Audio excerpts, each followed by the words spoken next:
Paulie Pax. All right, so this is an album for that recent purchase I made for $40 off Facebook. Had, I think, maybe 4 or 5 total albums and then a 4-card row set, and then what was it, that vintage box? Couldn't quite remember. So going to go through this album now. I'll go through that 4-row box a little bit later and show you what was in there.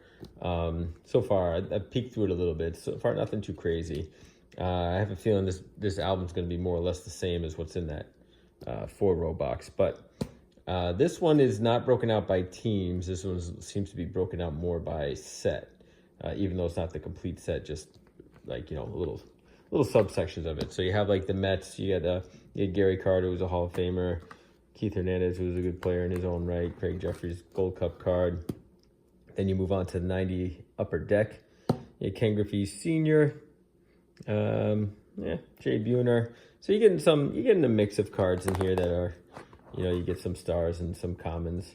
Then all of a sudden it goes into the 89 Topps. You get the record breakers here. So you can tell it's not in any numerical order. So I don't know exactly how they did it, but you get a Craig Biggio rookie card here. So that's nice. Nice to see that. Let's see. Anything else for this 89 Topps? Nope. There you got Jack Morris over there, Hall of Famer. Now it's all of a sudden getting double-sided, but nothing too crazy here. An upside-down page. That's fun. You get Sean Dunston, Andre Dawson, Yankees leader there. A couple of Yankees upside down. So this album's all over the place. So that's why I don't think it was like necessarily. I don't know how this was put together, and you know, so the stories that the seller tells me, you know, is that some of this was his collection, and then his son started buying some stuff, so then he sold it to me. There's Eddie Murray. It's nice, but I just don't understand how this was all put together. I mean, now it seems to be grouped sort of by team, so that makes a little bit of sense. But just the fact that, like, the album's backwards, some pages are upside down. You know, it starts with 89 Topps, and it goes to, you know, or it starts with, you know, whatever, 90, a page of 90 Topps and 90 Upper Deck, now 89 Topps. Like, it seems to be just a little mishmash of stuff. I mean, certainly when I was younger, I didn't have any rhyme or reason to how I put albums together, but for someone to say that this was their collection and everything else, so. And then you get like the random cards missing, so certainly I think this was just kind of picked through and thrown together. But you got Eric Davis, so you get, you know, I'm not disappointed with the album as far as, you know, who you're getting. You know, you're still getting Barry Bonds, still getting, you know, it's junk wax stuff, but you're still getting some good stars here. And let's see, looking to see if maybe, oh, that was actually an O-Peachy. Looking to see if maybe there's some error cards here for the 88 set. And especially, I think there's 91 in the backside here too, so I'm going to keep an eye out for the 91 errors. I think that's more or less where the fun's going to be at.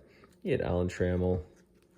So, and then the cards are in good shape too. I mean, I can't really complain about it. I think at least they're in good condition, and they're kept pretty well. But again, all over the place. You get Tony Perez. And then you get the upside down page. You get a Ted Simmons, right? He's low-end Hall of Famer. You get Dave Parker. Let's see. Then we're going into the 87 Topps, which have a plethora of. But you get Cecil Fielder.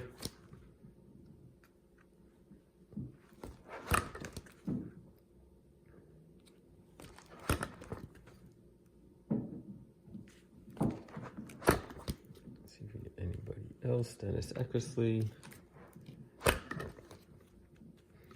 So definitely, you know, in my opinion, I guess as far as value goes, you get a Derek Jeter.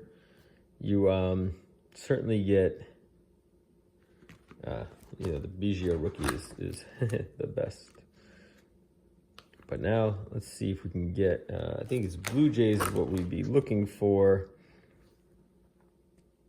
Here's Rafael Palmeiro.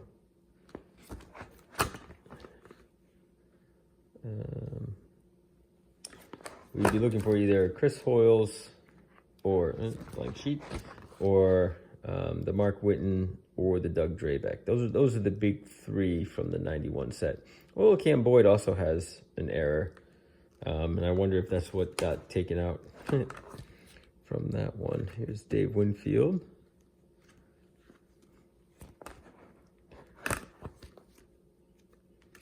And no one else big so far. Angels. Now these pages are getting a little stuck. Here's Eric Davis. I like putting player lots of Eric Davis together. No one from here. You get Roger Clemens. I kind of like that card. These two cards I kind of liked when, as far as the picture goes, you know, how they took those pictures. So it was pretty nice. Something different, anyway. And let's see. You got Bobby Bonilla, you got Barry Bonds. No Doug Drabek. You got Mark Whiten, but the hands are on the inside. So that is not the error card. But hey, at least you got it. I sold the error card. I got in a collection a couple of months ago.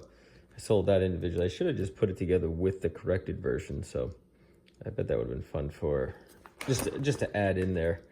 It's always good to see like the corrected and the error version and corrected version side by side. Let's see, you get Alan Trammell, a couple of him. Mark Grace right there in the middle. You get Randy Johnson here up top. Roberto Alomar. Another Jay Buhner as well. Doc Gooden. All right, Astros. Nothing from the Astros.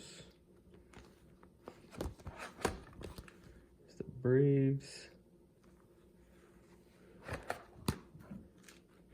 You got Ricky Henderson, Jose Canseco's, plural. Ozzie Canseco looking, they looked a lot alike, that's for sure. All right, Orioles. Do we have a Chris Hoiles here? We got a John Smoltz in the Orioles section. But nothing there. Looking for the white inset border for that one. And that looks like that does it for that album. So, and then these two round it out.